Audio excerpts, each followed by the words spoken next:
Welcome to the deep dive. Today we're getting into something that sounds simple, almost obvious, but actually has layers upon layers.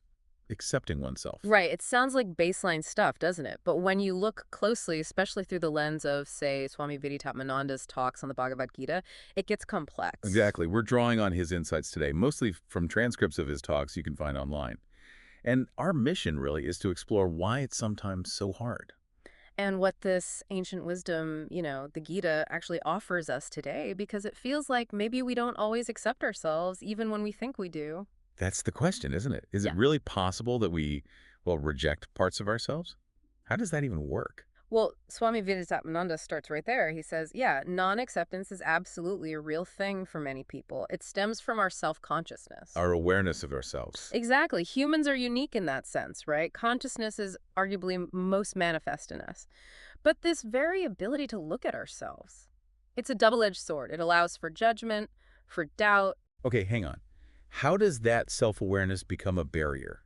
Like, specifically? It's about what we can't turn away from. Think you see something disturbing, you can look away, hear a loud noise, you try to block it out. Sure. But the self, that feeling of I, it's always there. It's self-revealing, and it doesn't Mhm. need you to focus on it like a flower does. You're aware of I constantly want it or not. Huh. That's a really key point. The flower needs my attention, Yeah. but I am just present, Mm, always. right. So if we can't escape this I, why the struggle? Why the non-acceptance? Yeah, where does that come from? Often it links to where we look for solutions. There's this, very human tendency to want an external fix for an internal problem. Like hoping a guru or some outside force will just sort us out? Pretty much. But the Vedantic view, as Swami Vidyagurukulam explains it, is different. It says, look, you have to participate in your own growth. Grace is there. Yeah, it helps, but it doesn't do the work for you. So no magic wand for self-acceptance then? Not really. And this connects to the law of karma. It's about taking responsibility. Understanding that your actions, past and present, shape your reality now and, well, your future too. Karma gets misunderstood a lot, though, doesn't it? Like, Hmm? people think it's just punishment or why some people are poor. Right, and he directly addresses that. He calls karma a shock absorber. It's a fascinating way to put it. A shock absorber. How so? Well, instead of immediately blaming someone else or circumstances when something bad happens, understanding karma helps you say, okay, this relates to me somehow. It absorbs that initial shock of wanting to point fingers. Ah, so it encourages ownership rather than blame. Exactly. And it ties into the idea that birth and death aren't absolute starts and ends, but more like changes in form, changes in embodiment. It implies this continuity. So it's less about cosmic punishment and more about understanding cause and effect across, well, across time. Precisely. And it helps to see that while we're all unique because of our past actions, there's a fundamental equality too. We all share this basic existence. It shifts the focus inward. Okay, that makes sense. Let's get back to that feeling of inadequacy, though. Where does that specific feeling come from, the root of non-acceptance? Swami Vivekananda suggests it often creates this almost constant need for external validation, approval, acceptance from others. Because we don't feel okay inside. Yeah, he gives this great little example, like a husband and wife who have different tastes, maybe in TV shows or something. Right. On the surface, it's about the show. But underneath, the husband's real issue might be this deep need for his wife's attention, for her validation. The show is just the trigger. So the small stuff can actually point to much deeper needs. That rings very true. It does. And that kind of emotional neediness makes us vulnerable, doesn't it? Easily hurt, maybe even exploited. Yeah, definitely. He contrasts this with animals like, say, cows. They don't seem to compare themselves. A cow isn't worrying if it's cow enough or feeling guilty about yesterday's grazing choices. Ah, right. Yeah. No existential crises in the pasture. Exactly. And the point isn't be a cow, obviously. It's about recognizing the freedom that comes from not having that constant mental chatter, that need for outside approval. It really highlights how much of our own misery is, well, self-generated. It does, which leads to this anecdote he shares. It's quite powerful. Picture someone going to Vedanta classes for a month. Every day, they hear, you are Brahman, you are limitless. Deep, profound stuff. Yeah. But then one day, they accidentally put on someone else's shoes leaving the hall, and the person yells, hey, you thief! And that comment completely throws them. It affects them deeply. Wow. So you are limitless for a month versus you thief once. And the negative sticks harder. Why? That's the million-dollar question, isn't it? His point is that the profound truth, the you are limitless, often doesn't sink in because it clashes with our underlying self-perception, our existing complexes and feelings of inadequacy. So we sort of filter reality through our existing beliefs about ourselves. It seems so. We have this built-in tendency to seek approval, to present ourselves well, to feel validated. The negative label, the thief, might latch onto the insecurities we already have, confirming our quiet fears about ourselves. That's quite sobering. We're more receptive to the negative if it fits our internal narrative. It often seems that way, and it really underscores the challenge of internalizing the core Vedantic vision, inherent adequacy. The central teaching, Tattvamasi, thou art that. Thou art that, meaning you are already the limitless reality. Yes. Not you will become it, or you could be it. You are it right now. It's a present reality. But that feels so far from everyday experience sometimes. How do we bridge that gap? Well, think about the question, what next? How often does that pop into our heads? All the time. What's next today? What's next in life? Right. And Swami Vidyatmananda points out that this often reveals a subtle dissatisfaction with the now, a feeling that this moment, this self, isn't quite complete. There must be something more, something next. Like constantly rearranging the furniture, hoping the next configuration will finally feel right. Exactly. That's a perfect analogy he uses. We're looking for an external setup to fix an internal feeling. Okay, but we do experience happiness, right? Even if things aren't perfect. Absolutely. That's a crucial point. Even if you have persistent problems, maybe like his example of the long-staying mother-in-law, you still have moments of joy, laughter, ease. So those moments are significant. Very. They suggest that the problems, the complexes, the inadequacy, they aren't your fundamental nature. They're like clouds passing over the sun is still there, your capacity for joy is still there. It's like proof that freedom is possible, even if fleetingly. Precisely. He even mentions Charlie Chaplin trying to make Mahatma Gandhi laugh and Gandhi maintaining his composure. It shows inner control. Detachment is possible. The core message holds. You are an adequate self. Happiness is your nature.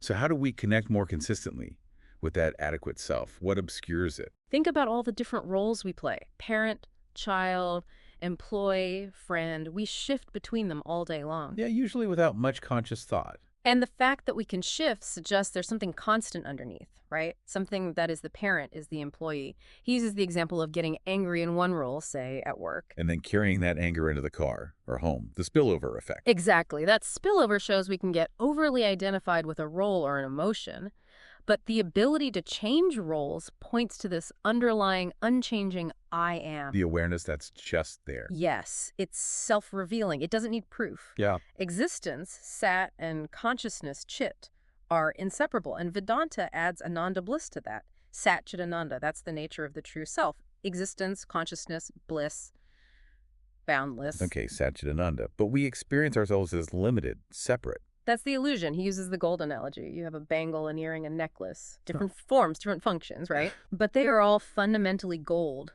The gold is the sat, the inherent reality. The specific forms, bangle, earring, are mithya, the changing dependent appearances. So the roles are like the ornaments, and the I am is the gold. Beautifully put, yes. Roles exclude each other. You can't be a beggar and a king simultaneously in the same play, but the actor playing those roles remains the same constant person underneath. That constant is the I, the sat.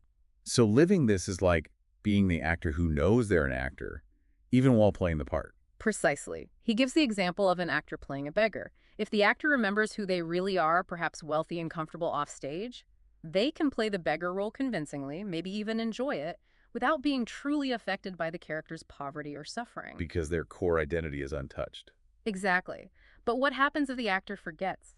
If they get so caught up in the role that they believe they are the beggar? Then the character's suffering becomes their suffering. Right, like the anecdote of the actor who gets genuinely angry and hits back when their character is kicked on stage. They forgot they were acting. When we identify solely with our roles, our body, our mind, the problems feel real, feel like us. So the key is maintaining that awareness of the actor, the true self. Yes. See the body as like a city or a temple where the self dwells. You are not the body, not the senses, not the mind, not the ego. Those are your instruments, your tools. Like the chariot in its parts we discussed earlier. Exactly. Misidentifying with the instruments is, well, it's self-hurting, isn't it? Yoga, in this deep sense, is the practice of owning up to who you truly are. recognizing the dweller, not just the dwelling. And what prevents us from seeing this clearly? You mentioned ignorance earlier. Right. Ignorance. Vedanta talks about two aspects. Avarana, the veiling power, like a cloud covering the sun, and Vikshepa, the projecting power, which makes us see something else instead, like seeing a snake where there's only a rope in the dim light. So ignorance covers the truth and projects a falsehood. Yes. It covers our limitless nature and projects this idea of ourselves as limited, inadequate, incomplete. But this projection isn't consistent. Think about deep sleep. Okay. What about deep sleep? In deep sleep, where your problems, your worries, your complexes about not being good enough. Gone. Completely gone. Right. The Upanishads see deep sleep as a state of almost pure ananda, pure bliss, where we touch our true nature, that feeling of wellness when you wake up refreshed.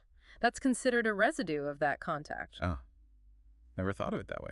Our very love for happiness, our deep desire for freedom, these are seen as pointers towards our true nature, because that is our nature. Limitlessness equals happiness, as the Chandogya Upanishad says. So ignorance makes us see our true happy self as something flawed, something to run away from. Exactly. It leads to this pattern of self-escape, constantly seeking something outside because we're uncomfortable with the self we think we are, thanks to ignorance. Which means external events aren't the real cause of our unhappiness. That's the radical claim. Just like the actor isn't truly ruined if the beggar character starves. It's our wrong perception, our identification with the limited role or feeling that makes us vulnerable to external ups and downs. Okay, so non-acceptance boils down to a wrong perception, fueled by ignorance. What's the practical path out? How do we cultivate acceptance? It starts with understanding this whole mechanism, self-inquiry, seeing how identifying with the body-mind senses creates that feeling of inadequacy. Watching the process unfold in ourselves. Yes. Ignorance leads to feeling inadequate. That feeling creates desire, kama, the desire to overcome the inadequacy, to get something, to become something. Desire leads to action, karma. Okay, ignorance, inadequacy, desire, action. And action leads to results, which inevitably creates likes and dislikes, raga and dvesha. I like this outcome, I don't like that one. And these likes and dislikes then color our whole perception of the world. We don't see things objectively. We see them through the filter of what we want and don't want. Wow, that's a powerful cycle. It is. And actions born from that initial wrong self-perception just keep the cycle going. They don't lead to lasting satisfaction. Swami Viditatmananda suggests meditating on this very sequence in your own life, just observing it non-judgmentally. How does a feeling of lack lead to a desire, an action, a preference? So self-awareness is the starting point for breaking the cycle. Absolutely. Because the real bondage isn't external, it's internal. It's this ignorance. He tells a story about sadhus, holy men, who were imprisoned but remained inwardly free because they didn't cooperate with the imprisonment through their attitude. How do we cooperate with difficult situations? By labeling them, this is bad, this is undesirable, I hate this, and then reacting based on those labels, usually with aversion or craving. We give the external situation power over our internal state through our likes and dislikes. So recognizing our internal freedom, regardless of external circumstance. That's the goal. And it requires spiritual solutions, not just material ones. Sadness, feeling bad about yourself, these are spiritual issues. Material pleasures might offer temporary relief, a distraction, but they don't touch the root cause. Which brings us back to the chariot analogy, doesn't it? The intellect is the driver. Exactly. The Ketha Upanishads analogy is so useful. Body of chariots, senses horses, mind reins, intellect charioteer, self-fago passenger. The intellect, Buddhi, our power of discrimination, is crucial. It has to steer. Steer us where? Towards moksha, liberation, lasting happiness, and the intellect has to constantly choose between two paths, prayas and shreyas. Prayas and shreyas, remind me. Prayas is the path of the immediately pleasant, short-term gain, often long-term pain. Driven by desires, likes, cravings, think tempting junk food. Got it. Easy gratification. Shreyas is the path of the truly good, the beneficial. Might be harder initially, but leads to long-term well-being, inner peace, true happiness. Think healthy eating or exercising when you don't feel like it. The harder but ultimately better choice. Right. He uses vivid examples, like the story of Kama, the god of desire, being burned to ashes by Shiva's third eye, showing the destructive power of unchecked desire. Or Damayanti, choosing her husband from identical gods by spotting the one who didn't blink, symbolizing the subtle discernment needed to choose Shreyas over the glittering allure of prayas. So the intellect's job is constant discrimination between these two. Constant. And this means managing desires, exercising self-control, not brutally suppressing desires, but educating the mind, using reason. Why is this path better in the long run? So it's about being the master of desires, not mastered by them. Precisely. Keeping the horse's senses under control with the reins, mind, guided by the driver intellect along the path of Shreyas. This invokes inner goodness, true happiness. This choice between prayas and shreyas sounds like the central challenge of daily life. It pretty much is, and it ties directly into dharma, righteous duty, acting according to the script of your role, doing what's appropriate and right in a given situation, even if it's not what you feel like doing. Like Rama, who's seen as the embodiment of dharma. Exactly. Or Arjuna's dilemma in the Gita, wanting to run away from the battle, avoiding pain, prayas, versus fulfilling his duty as a warrior, dharma, shreyas.